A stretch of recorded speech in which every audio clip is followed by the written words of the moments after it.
এই চ্যানেলের সমস্ত ভিডিও এবং এই ভিডিওটি শুধুমাত্র এডুকেশনাল পারপাস দেওয়া হয়েছে। এখানে কোনো বাইং এবং সেলিং আমি রেকমেন্ডেশন করি না। শুধুমাত্র এডুকেশনাল পারপাস নেবেন এবং শেখার চেষ্টা করবেন, কোনো ফিনান্সিয়াল অ্যাডভাইস না। মার্কেট উঠছেও না আর মার্কেট নামছেও না, কিন্তু যারা প্রো ট্রেডার তারা এই সাইডওয়ে মার্কেটেও ট্রেডিং করে বেরিয়ে যাচ্ছে বেনিফিট নিয়ে।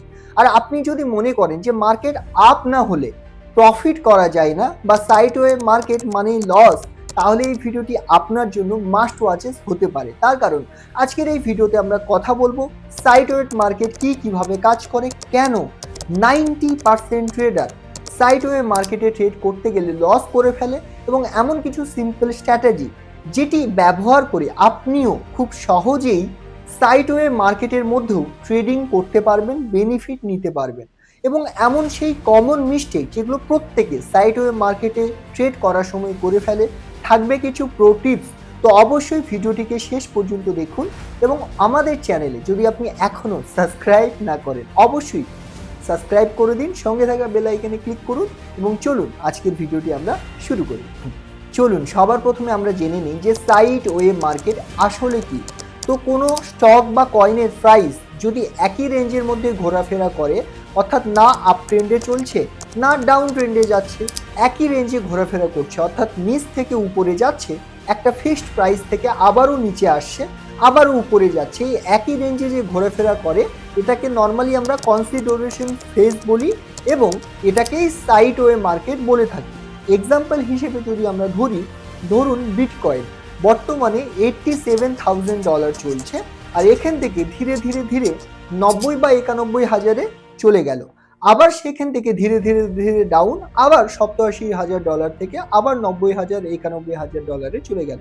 এই যে $2,000 থেকে $3,000 মধ্যে ওঠানামা করছে, এইটাকেই মেনলি আমরা সাইডওয়ে মার্কেট বলি, কারণ না চলছে আপ ট্রেন্ডে আর না ডাউন ট্রেন্ডে, একই রেঞ্জে চলছে, এই জন্য আমরা এটাকে বলবো সাইডওয়ে মার্কেট।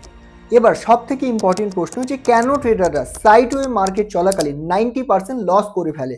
তার অন্যতম যদি বলি, কিছু তারা ভুল করে ফেলে, যেমন স্পেশালি 3টি ভুল করে। নাম্বার 1, ব্রেকআউট হবে ভেবে ইয়ারলি এন্ট্রি নিয়ে নেয়। তার মানে যে ব্রেকআউট হয়ে লম্বা পাম্প করবে এটা ভেবেই অনেক আগেই এন্ট্রি নিয়ে নেয়। একটা জিনিস মনে রাখতে হবে, সাইডওয়ে মার্কেটে প্রাইস পাম্প ডাম্প হয় একই রেঞ্জের মধ্যে। তো যখন 2-3 হাজার পাম্প করে যায় তখন ভাববেন যে ব্রেকআউট দেবে, সেটা কিন্তু যতক্ষণ না পর্যন্ত ফুললি ব্রেকআউট দিচ্ছে ততক্ষণ পর্যন্ত ট্রেড নেওয়াই উচিত না, কারণ আবারও নিচে চলে আসতে পারে। আর আমরা ম্যাক্সিমাম লোক ভুল করি যে ব্রেকআউট দেবার আগেই দেবে ভেবে এন্ট্রি নিয়ে নিই, আর সেখান থেকে প্রাইস আবার ডাম্প করে আর আপনার লস হয়ে যায়। তো সাইডওয়ে মার্কেট চলাকালীন বা কনসিডারেশন ফেজে কখনোই ব্রেকআউট হবে ভেবে ইয়ারলি এন্ট্রি নেবেন না, কনফার্ম ব্রেকআউট হবে তারপরেই এন্ট্রি নিতে পারেন। দ্বিতীয় যে ভুলটি তারা করে, এবং আমি নিজেও অনেকবার এই ভুলটি করেছি, সেটি হচ্ছে সাইডওয়ে মার্কেট মানে না আপ ট্রেন্ড চলে না ডাউন ট্রেন্ড চলে, অর্থাৎ কোনো ট্রেন্ডে চলে না, এবং যেহেতু সাইডওয়ে মার্কেট থাকে সেখানে কিন্তু ভালো ভলিউমও থাকে না। তো এই জায়গায় ম্যাক্সিমাম লোক এবং আমি নিজেও অনেকবার একটা ভুল করেছি, সেটি হচ্ছে ট্রেন্ডের যে স্ট্র্যাটেজিগুলো সেটা সাইডওয়ে মার্কেটে অ্যাপ্লাই করার চেষ্টা করেছি, আর এটাই সব থেকে বড় ভুল। যখন কোনো ট্রেন্ড আপ ট্রেন্ডে চলবে বা ডাউন ট্রেন্ডে চলবে, অর্থাৎ আপনার যে কোনো স্ট্র্যাটেজি থাকতে পারে, সেটি যদি ট্রেন্ড রিলেটেড হয়, অর্থাৎ পুরো একটা ট্রেন্ড ধরে সেই ট্রেন্ড ওয়াইজ ট্রেড করার যদি কোনো স্ট্র্যাটেজি হয়, সেটি কখনোই সাইডওয়ে মার্কেটে কাজ করবে না, কারণ মার্কেট কোনো ট্রেন্ডেই নেই, মার্কেট একটা রেঞ্জে আছে। তো এই একই রেঞ্জে থাকার সময় কোনো ট্রেন্ডের স্ট্র্যাটেজি অ্যাপ্লাই করা যাবে না, আর এই জন্য ম্যাক্সিমাম লোক কিন্তু ভুল করে ফেলে। এবং সব থেকে ইম্পর্টেন্ট 3 নাম্বার, আমরা এতদিন বলে এসেছি বা শুনে এসেছি যে স্টপ লস অবশ্যই মাস্ট বি দরকার, 100% স্টপ লস দরকার, স্টপ লস ছাড়া কখনো ট্রেড করাই উচিত না। কিন্তু যদি আপনি সাইডওয়ে মার্কেটে ট্রেড করেন, তার মানে কি হবে, খুবই ছোট টাইম পিরিয়ডে বা খুবই ছোট অংশের মধ্যেই প্রাইস পাম্প এবং ডাম্প করবে। এবার সেখানে আপনি যে কোনো ট্রেড নেন, সেটা শর্ট সেলিং হতে পারে, সেটা লং পজিশন হতে পারে, একটু এসএলটাকে বড় রাখতে হবে। আপনি যদি কাটা ছোট রাখেন তো অনেক সময় কি হয়, একটু উপরে গিয়ে ডাউন মেরে দিল, আপনার এসএল হিট হয়ে গেল, আপনার লস হয়ে গেল। তো অবশ্যই এসএল রাখতে হবে, কিন্তু যখন সাইডওয়ে মার্কেট একই রেঞ্জের মধ্যে ঘোরাফেরা করবে তখন যদি ট্রেড নেন, তো একটু উপরে একটু দূরে এসএলটাকে রাখা উচিত, কারণ সাইডওয়ে মার্কেটে বারবার পাম্প ডাম্প হয়, তো আপনি 10 বার যদি কাছাকাছি এসএল রাখেন তো 10 বারই হিট হওয়ার চান্সেস থাকবে। সেই জন্য একটু দূরে রাখতে হয় যেন আপনার এসএল হিট না করে প্রাইস পাম্প করে যায়। তো মূলত লোক 3টি ভুল করে। নাম্বার 1, ট্রেন্ডে না থাকলেও ট্রেন্ডের স্ট্র্যাটেজি অ্যাপ্লাই করা, কাছাকাছি স্টপ লস রাখা, এবং সবথেকে ইম্পর্টেন্ট ব্রেকআউট হবে ভেবে ইয়ারলি এন্ট্রি নেওয়া, আর এই কারণে ম্যাক্সিমাম কিন্তু লস হয়ে যায়। চলুন তাহলে এবার আমরা জেনে নিই যে সাইডওয়ে মার্কেটেও কিভাবে ট্রেড করে বেনিফিট নিতে পারবো। তো একটা জিনিস সবার প্রথমে মাথায় আমাদের নিয়ে নিতে হবে, সেটি হচ্ছে যে সাইডওয়ে মার্কেটে আমরা কখনোই ব্রেকআউট ধরার চেষ্টা করবোই না, কারণ সাইডওয়ে মার্কেটে ভলিউম খুব কম থাকে, ভালো ট্রেন্ড থাকে না, তো একদম ভালো ট্রেন্ডের সঙ্গে ভালো ভলিউমের সঙ্গে ব্রেকআউট দিয়ে দেবে তার চান্সেস খুব কম থাকে। তো আমরা ব্রেকআউট ধরার চেষ্টা করব না। কি করব? সিম্পল, যখন বটমে থাকবে অর্থাৎ লোতে থাকবে তখন আমরা বাই করব, আর যখন টপে থাকবে তখন আমরা সেল করব। Simple strategy. এক্সাম্পল, বিটকয়েন $87,000 আছে, এখানে আমরা কি করব? এন্ট্রি নেব অর্থাৎ বাই করব। যখন বিটকয়েন 90,000 91,000-এর আশেপাশে যাবে আমরা সেল করব। কিন্তু ম্যাক্সিমাম আমরা যারা করি ব্রেকআউট, সাইডওয়ে মার্কেটে ব্রেকআউট মাথায় রাখি আর ব্রেকআউট ধরার চেষ্টা করি। এই জন্য অনেক সময় মার্কেটে যখন একটু পাম্প আসে আমরা ভাবি ব্রেকআউট দিতে পারে, আর কি করি? 89,000-এ এন্ট্রি নিয়ে নিই, 90,000-এ এন্ট্রি নিয়ে নিই, 91,000-এ এন্ট্রি নিয়ে নিই, আর এই জন্যই আমাদের কিন্তু লস হয়ে যায়। তো সিম্পল স্ট্র্যাটেজি, যখন সাইডওয়ে মার্কেটে ট্রেড চলবে বা প্রাইস চলবে তখন কখনোই ব্রেকআউটের কথা ভাববোই না। সিম্পল, 87,000-এর আশেপাশে বাই করব আর 91-90,000-এর আশেপাশে সেল করব। অর্থাৎ ছোট ছোট প্রফিট আমরা সাইডওয়ে মার্কেটে কিন্তু নিতে থাকবো। চলুন তাহলে আমরা স্টেপ বাই স্টেপ স্ট্র্যাটেজি দেখে নিই যে কিভাবে আমরা ট্রেড নিতে পারি। তো নাম্বার 1, আমাদের স্টেপ 1 হিসেবে যদি দেখি, আমাদেরকে রেঞ্জ আইডেন্টিফাই করতে হবে। কিভাবে করব? এর জন্য সিম্পল, আপনি ট্রেডিং ভিউ বা আপনার অ্যাপ্লিকেশনে 15 মিনিট, 30 মিনিট বা 1 ঘন্টার টাইম ফ্রেম খুলবেন। এবার খোলার পর দেখবেন যে কোথায় থেকে বারবার প্রাইস নিচে আসছে আর কোথায় থেকে বারবার প্রাইস উপরে আসছে। মনে রাখবেন কমসে কম 3 বার হতে হবে, অর্থাৎ 3 বার যদি একই রেঞ্জ থেকে প্রাইস বারবার ওঠে আর একই রেঞ্জ থেকে যদি বারবার প্রাইস নিচে নামে, তাহলে বুঝবেন রেঞ্জ কনফার্ম হয়ে গেছে, এটাই একটা সাইডওয়ে মার্কেট।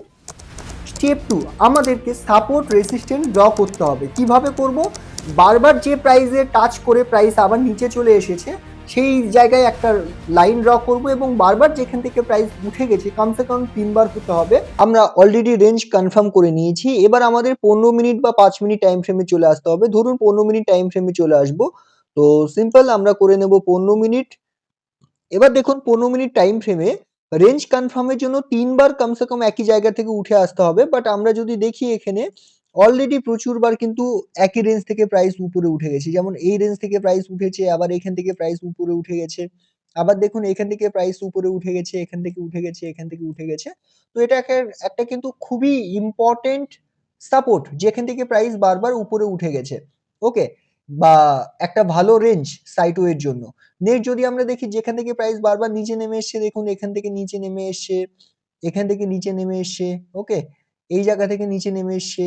তো 3টের বেশি হতে হবে, 3টের বেশি, এটা কিন্তু একটা রেসিস্ট্যান্ট। এবং সেকেন্ড রেসিস্ট্যান্ট যদি আমরা দেখি, এই জায়গায় দেখুন এখান থেকে প্রাইস নিচে এসছে, এখান থেকে প্রাইস নিচে এসছে, এখান থেকে প্রাইস নিচে এসছে। তো আমরা এইরকম মোটামুটি দেখে নিলাম এটা একটা সাইডওয়ে মার্কেট। এবার সাপোর্ট রেসিস্ট্যান্ট আমরা ড্র করে নেব। সিম্পল কি করতে হবে? বারবার যেখান থেকে প্রাইস নিচে আসছে, আমরা 15 মিনিট টাইম ফ্রেমে চলে এসেছি, তো সিম্পল আমরা এটাকে ড্র করে নিয়েছি, ওকে। দেখুন এখানে অলরেডি আমি ড্র করে নিয়েছি।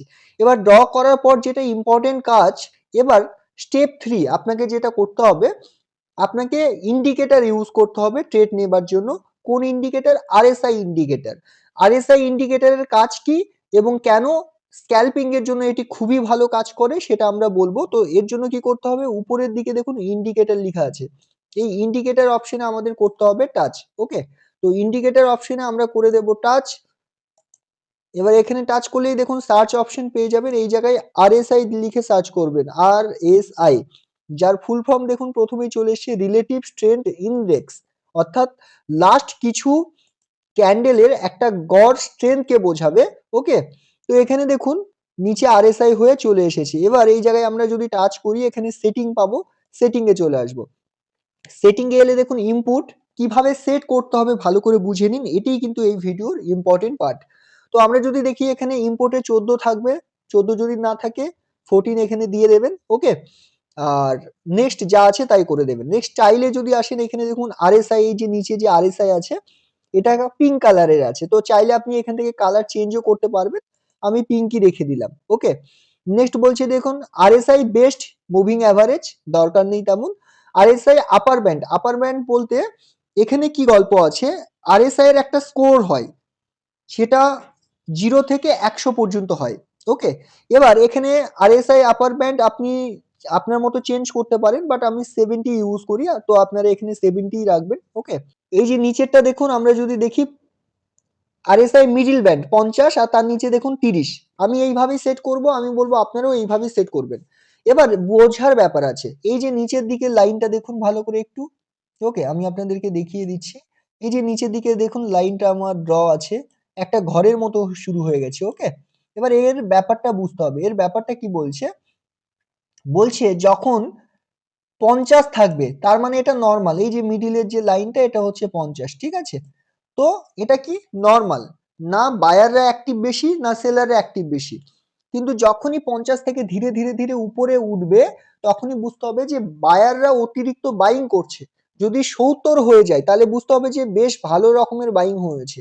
যদি 80-তে চলে যায় তাহলে বুঝতে হবে অতিরিক্ত বাইং হয়েছে। যদি 90-এ চলে যায় তাহলে বুঝতে হবে চরম লেভেলে বাইং হয়েছে। আর যখনই প্রচুর বাইং হয় তখনই কিন্তু একটা ম্যানিপুলেশন হয় এবং রিটেলাররা ফোমোতে এসে ফেসে যায়। তো যখন যখন অতিরিক্ত বাইং হবে তখন বুঝতে হবে যে মার্কেট এরপরে ডাউন আসার চান্সেস থাকবে, আপনাকে অ্যালার্ট হয়ে যেতে হবে। আর যখন অনেক নিচে আসবে, দেখুন 50 থেকে নিচে যত চলে আসবে, 30-এ এসছে, 20-তে এসছে, তখন বুঝবেন অতিরিক্ত সেল হয়ে গেছে, প্রাইস এত নিচে চলে এসছে যে এর থেকে বেশি আর নিচে যাওয়ার চান্সেস নেই আরএসআই এর হিসেবে। অর্থাৎ লাস্ট যে কিছু ক্যান্ডেল আমরা দেখব তার উপর বেস করে, তার ক্ষমতার উপর বেস করে, এবং সেই ক্যান্ডেল গুলোতে অ্যাভারেজ বাইং কত হয়েছে, সেলিং কত হয়েছে তার উপর বেস করে। এবার যদি প্রচুর সেলিং আসে তাহলে বুঝতে হবে যে এবার ধীরে ধীরে মার্কেট লোককে প্যানিক করিয়ে আবার উঠে যাবে, তো সেই জন্য আবারও পাম্প করতে পারে। তো আমরা এখানে 70, 30, 50 এইভাবেই সেট রাখবো। ওকে, আমি আরো ডিটেলসে আপনাদেরকে বুঝিয়ে দেবো, চাপ নেই। তো আমরা আরএসআই তো সেট করে নিলাম, এবার চলুন প্র্যাকটিক্যাল আমরা একটু বোঝার চেষ্টা করি মার্কেট। ওকে, আরে স্যার এই যে এই লাইনটা এটা হচ্ছে 70 লাইন আর এই লাইনটা হচ্ছে 30-এর লাইন, অর্থাৎ 30-এর আশেপাশে যদি স্কোর আসে তার মানে বুঝতে হবে ভালো সেলিং হয়েছে। ওকে, আর যদি 70-এর উপরে যায় তাহলে বুঝতে হবে ভালো বাইং হয়ে গেছে। ওকে, তো এটা একটা ইন্ডিকেট করে জাস্ট। ওকে, এইবার যেটা ব্যাপার আছে এখানে, যখনই দেখুন এই রেঞ্জে আসছে 50-এর আশেপাশে সেটা নিউট্রাল। ওকে, এবার এই জায়গাটাই দেখুন, এখানে কিন্তু 25-এর আশেপাশে চলে এসেছে, তার মানে কি ইঙ্গিত করছে ভালো একটা সেলিং প্রেসার এসেছে। আর যখনই আমরা দেখব যে প্রাইস সাপোর্টের আশেপাশে আছে, এখানে দেখুন প্রাইস সাপোর্টের আশেপাশে আছে এবং ভালো সেলিং প্রেসার হয়েছে, তার মানে খুব বেশি আর অতিরিক্ত সেল হবার চান্সেস নেই। এবার মার্কেট ম্যানিপুলেশন করিয়ে আবারও উঠে যাবার চান্সেস থাকবে, লোককে ট্যাপে ফেলে উপরে উঠে যেতে শুরু করবে। তো সেই জন্য দেখুন এখানে আরএসআই 25-এর নিচে মানে ভালো ডাউন হয়েছে, দেন এখানে কিন্তু একটা সাপোর্ট নিয়ে দেন এই জায়গাটা থেকে কিন্তু দেখুন প্রাইস আবার পাম্প করে গেছে। তো যখন যখন দেখবো আরএসআই 30-এর নিচে বা 30-এর আশেপাশে চলে আসবে তখন আমরা কিন্তু এই সাপোর্ট গুলোতে এন্ট্রি নেবার কথা ভাবতে পারি। তারপর দেখুন প্রাইস পাম্প করে গেছে, এই জায়গাটাই দেখুন আবারও কিন্তু প্রাইস ডাম্প করেছে। ওকে, এখানেও দেখুন রেসিস্ট্যান্ট লেভেল সাপোর্ট লেভেলে চলে এসছে। এবার এখানে আরএসআই 30-এ চলে এসছে মানে কি ভালো সেলিং হয়েছে, অতিরিক্ত আর সেল হবার চান্সেস কম আছে, আর খুব বেশি কমে না, ম্যাক্সিমাম 30 থেকে 20 বা 25-ই আসে।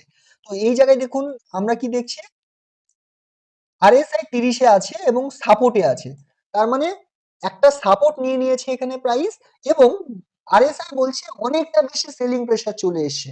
তো যখন অনেক বেশি সেল প্রেসার আসে তারপরে বাইং প্রেসার আসে, আর বাইং প্রেসার অতিরিক্ত হলে তারপর সেল আসে। দেখুন একটা জিনিস মনে রাখবেন, যখন যখন দেখবেন আরএসআই 30-এর আশেপাশে আছে এবং সাপোর্টে প্রাইস আছে তখন কিন্তু আপনি বাই করার কথা ভাবতে পারেন। আর যখন যখন দেখবেন আরএসআই এই জায়গাটি দেখুন 80-তে আছে মানে অতিরিক্ত বাইং হয়েছে। ওকে, তো এখানে দেখুন অতিরিক্ত বাই হয়েছে মানে কি আরএসআই 80-র আশেপাশে আছে, আর অতিরিক্ত বাই হলে রিটেলারকে ট্র্যাপে ফেলার চেষ্টা করবে মার্কেট, প্রাইস কিন্তু নিচে চলে আসবে। তো সেই জন্য দেখুন একটু অতিরিক্ত পাম্প করেছে, এই জায়গায় কিন্তু রেসিস্ট্যান্ট লেভেলের উপরে চলে গেছে বা রেসিস্ট্যান্ট লেভেলেই আছে প্রাইস। ওকে, এখানে দেখুন রেসিস্ট্যান্ট লেভেলে আছে। আরএসআই ইঙ্গিত করে বলেই দিচ্ছে অতিরিক্ত উপরে চলে গেছে, এবার নিচে আসতে পারে। তো তারপর দেখুন এখানে রেসিস্ট্যান্ট জোন, আমাদের রেসিস্ট্যান্ট জোনও আছে, প্লাস আরএসআই বলছে অতিরিক্ত উপরে গেছে। এবার দেখুন প্রাইস ধীরে ধীরে ধীরে নিচে চলে এলো। আবার ঠিক এই জায়গায় দেখুন আমাদের সাপোর্টে প্রাইস চলে এসছে এবং আরএসআই বলছে অনেকটা সেলিং হয়ে গেছে, আর খুব বেশি সেল হবার চান্সেস নেই। আবারও দেখুন এখান থেকে প্রাইস অলরেডি পাম্প করে গেছে। তো এটাই হচ্ছে স্ট্র্যাটেজি। যেহেতু সাইডওয়ে মার্কেট খুবই ছোট টাইম ফ্রেমের উপর বেস করে হয় এবং আমরা নর্মালি বুঝতে পারবো না যে কখন সেলিং প্রেসার বেশি আসছে আর কখন সেলিং প্রেসার কম আসছে। তো আমরা কিন্তু আরএসআই দেখে দেখে বুঝতে পারবো। যখনই 70-এর বেশি যাবে বা 70-এর আশেপাশে থাকবে, যেমন এখানে 80, এখানে 75, এখানে 76, এইভাবে যখন হবে বুঝতে হবে সেলিং বাইং প্রেসার অনেক হয়েছে বা অতিরিক্ত বাই হয়েছে। এবার ধীরে ধীরে প্রাইস নিচে আসবে। যখনই দেখবেন 80, 75 গেছে বুঝতে হবে যে প্রাইস নিচে আসবে। ওকে, সেম ভাবে যখন যখন দেখবেন প্রাইস 30-এর নিচে চলে এসেছে আরএসআই, বুঝতে হবে এবার ধীরে ধীরে প্রাইস পাম্প করবে। তো আমরা একসঙ্গে দুটো অ্যাপ্লাই করব। এক, সবার প্রথমে দেখবো যে সাপোর্টে আছে কিনা, যদি সাপোর্টে থাকে এবং আরএসআই 30-এর নিচে বা 30-এ থাকে আমরা বাইয়ের কথা ভাবতে পারবো। দ্বিতীয়ত, যখন যখন আমরা দেখবো প্রাইস রেসিস্ট্যান্ট জোনে আছে, যেমন এখানে রেসিস্ট্যান্ট জোনে আছে, এখানে রেসিস্ট্যান্ট জোনে আছে, ওকে, এখানে আছে। যখন যখন দেখবো এই রেসিস্ট্যান্ট জোনগুলোতে প্রাইস থাকবে এবং আরএসআই 70 বা তার থেকে বেশি থাকবে, দেখুন এখানে 70, এখানে প্রায় 76, 78, এখানে প্রায় 75, এইরকম যখন অতিরিক্ত আরএসআই থাকবে মানে ওভার বাই পজিশনে থাকবে, তখন বুঝবেন মার্কেট ডাউনে আসতে পারে, তখন আপনারা শর্ট সেলিং নিতে পারেন। তো সাপোর্ট প্লাস আরএসআই লো থাকলে বাইং, আর রেসিস্ট্যান্ট প্লাস আরএসআই এর স্কোর যদি 70-এর উপর থাকে আপনারা সেলিং করতে পারেন। এবার আরো বেটার রেজাল্টের জন্য কি করবেন, এই জায়গাগুলোতে অর্থাৎ রেসিস্ট্যান্ট লেভেলে দেখবেন কোনো শর্ট সেলিং এর ক্যান্ডেল, কোনো বিয়ারিশ ক্যান্ডেল তৈরি হচ্ছে কিনা, হতে পারে এখানে কোনো বিয়ারিশ এনগালফিং হলো, হতে পারে এখানে কোনো শুটিং স্টার তৈরি হলো, ইভিনিং স্টার তৈরি হলো। পাশাপাশি দেখতে হবে এই সাপোর্ট জায়গাগুলোতে কোনো বুলিশ ক্যান্ডেল তৈরি হচ্ছে কিনা, হতে পারে এখানে হ্যামার তৈরি হলো, হতে পারে এখানে বুলিশ এনগালফিং তৈরি হলো, মর্নিং স্টার তৈরি হলো, বুলিশ হারামি হলো। তো সিম্পল তিনটে স্ট্র্যাটেজি। নাম্বার 1 আমাদেরকে সাপোর্ট রেসিস্ট্যান্ট ব্রেক করতে হবে, নাম্বার 2 আমাদেরকে আরএসআই দেখে নিতে হবে এবং নাম্বার 3 আমাদেরকে প্রাইস অ্যাকশন, এই যে সাপোর্টে বুলিশ ক্যান্ডেল খুঁজতে হবে আর রেসিস্ট্যান্টে বিয়ারিশ ক্যান্ডেল, তাহলেই কিন্তু প্রপার আমরা স্ক্যাল্পিং করেও বেনিফিট নিতে পারবো সাইডওয়ে মার্কেটেও। তো আশা করছি খুব সহজ সিম্পল ভাবে আমি আপনাদেরকে বোঝাতে পেরেছি। এর পাশাপাশি আরো কিছু নিয়ম আছে যেগুলো জানলে আপনারা কিন্তু বেটার রেজাল্ট পাবেন সাইডওয়ে মার্কেটে। চলুন সেই নিয়মগুলো জেনে নিই। এবার চলুন আমরা জেনে নিই সাইডওয়ে মার্কেটে কোন কোন বিষয় অবশ্যই মনে রাখবে আর এগুলো ভুল করাই যাবে না, তাহলেই লস হবে। নাম্বার 1, ব্রেকআউট ধরে কখনোই আমরা এন্ট্রি নেব না। মনে রাখবেন সাইডওয়ে মার্কেটে কখনো বড় সড়ো স্ট্রং ভলিউম থাকে না, তো ব্রেকআউট ধরে এন্ট্রি নেবার কথা ভাববেন না। দ্বিতীয়ত, সাইডওয়ে মার্কেটে কখনো ওভার ট্রেড করতে হয় না, অতিরিক্ত ট্রেড হয় না, কারণ বারবার এসএল হিট হয়ে যাবার চান্সেস থাকে। সেই জন্য ঠিকঠাক পজিশন দেখে তারপরেই কিন্তু ট্রেড নেবেন, অর্থাৎ কম ট্রেড নেবেন। 3 নাম্বার যে বিষয়টি অবশ্যই মনে রাখবেন, যেহেতু সাইডওয়ে মার্কেট ব্রেক আউট বা ব্রেক ডাউন কোনোটাই হবার চান্সেস থাকে না, সেই জন্য বড় লিভারেজ ইউজ করবেন না। বেশি লিভারেজ ইউজ করলে আপনার লস যাবার চান্সেস কিন্তু বেশি থাকবে। আর 4 নাম্বার যে বিষয়টি অবশ্যই মনে রাখতে হবে, সাইডওয়ে মার্কেটে কনফার্মেশন ছাড়াই ট্রেড নেবেন না, অর্থাৎ আপনি অবশ্যই একটি সাপোর্ট দেখে তারপরেই ট্রেড নেবেন। আরএসআই 30-এর নিচে বা 30-এর আশেপাশে এবং যা যা বললাম সেগুলো যদি ঠিকঠাক পারফেক্ট হয় তাহলেই কিন্তু ট্রেড নেবেন, নইলে ট্রেড নেবেন না কনফার্মেশন ছাড়া। একটা জিনিস মনে রাখবেন, সাইডওয়ে মার্কেটে পেশেন্ট, আপনার ধৈর্যই কিন্তু প্রফিট। আপনি যদি ধৈর্য নিয়ে থাকতে পারেন তাহলেই প্রফিট, আর আপনি যদি ভুলভাল যে কোনো জায়গায় এন্ট্রি নেন তাহলে প্রফিট তো হবেই না, উল্টে কিন্তু আপনার লস হতে পারে। এবার আপনাদের জন্য কিছু স্পেশাল প্রো টিপস দেবো, যে টিপসগুলোকে মাথায় নিলে সাইডওয়ে মার্কেটে আপনার লস হবে না। আর এগুলো আমি ভুল করে করে শিখেছি, আমি চাই আপনারা ভুল না করুন। তো মনে রাখুন, নাম্বার 1, সাইডওয়ে মার্কেটে আপনি স্মল ক্যাপিটাল ব্যবহার করবেন, কখনো বড় ক্যাপিটাল ব্যবহার করবেন না এবং স্মল লিভারেজ ব্যবহার করবেন, বেশি লিভারেজ ব্যবহার করবেন না। দ্বিতীয় যে টিপসটি আপনাদেরকে বলবো, যদি সাইডওয়ে মার্কেটে যে রেঞ্জ সেটি যদি খুবই সামান্য হয়, ছোট হয়, অর্থাৎ সাইডওয়ে মার্কেট কিন্তু খুবই ছোট একটা রেঞ্জের মধ্যে প্রাইস ঘুরছে, রেঞ্জটা অনেকটা বড় না, তাহলে ট্রেড নেবেন না। অর্থাৎ ন্যারো রেঞ্জ হলে ট্রেড অ্যাভয়েড করুন। 3 নম্বর যে টিপসটি আপনাদের দেব, সাইডওয়ে মার্কেটে যদি ট্রেড নিতে চান, যখন কোনো নিউজ থাকবে, কোনো নিউজের ডেটা হতে পারে, কোনো নিউজ আসার চান্সেস আছে, এফওএমসি সিপিআই ডেটা, এই ধরনের যে কোনো নিউজ টাইমে সাইডওয়ে মার্কেটে ট্রেড করার চান্সেস নেবেন না, তাহলে লস যেতে পারে। অর্থাৎ নিউজ টাইমে ট্রেড করবেন না। এবং সাইডওয়ে মার্কেটে ট্রেড করে বেনিফিট নিতে হলে 4 নম্বর যে টিপসটি বলবো মাথায় রাখবেন, দিনে দুটোর বেশি ট্রেড নেবেন না। সাইডওয়ে মার্কেট একই রেঞ্জের মধ্যে অনেকবার প্রাইস নিচে যাবে, উপরে আসবে, উপরে আসবে, নিচে আসবে।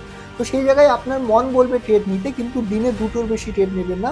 রেঞ্জ কনফার্ম করে এবং যা যা এতক্ষণ ধরে ভিডিওতে বললাম সেগুলো হলেই ট্রেড নেবেন, নইলে কিন্তু নেবেন না। ভিডিওটি শেষ করার আগে আপনাদেরকে আমি ফাইনাল কিছু অ্যাডভাইস দিতে চাইবো।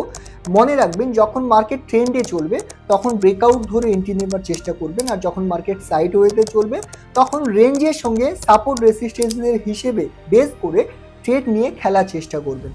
একটা জিনিস মনে রাখবেন, সাইডওয়ে মার্কেট খুব একটা কিন্তু খারাপ না, কিন্তু সাইডওয়ে মার্কেটে ভুল স্ট্র্যাটেজি, ভুল সময়ে স্ট্র্যাটেজি অ্যাপ্লাই করাটা খারাপ।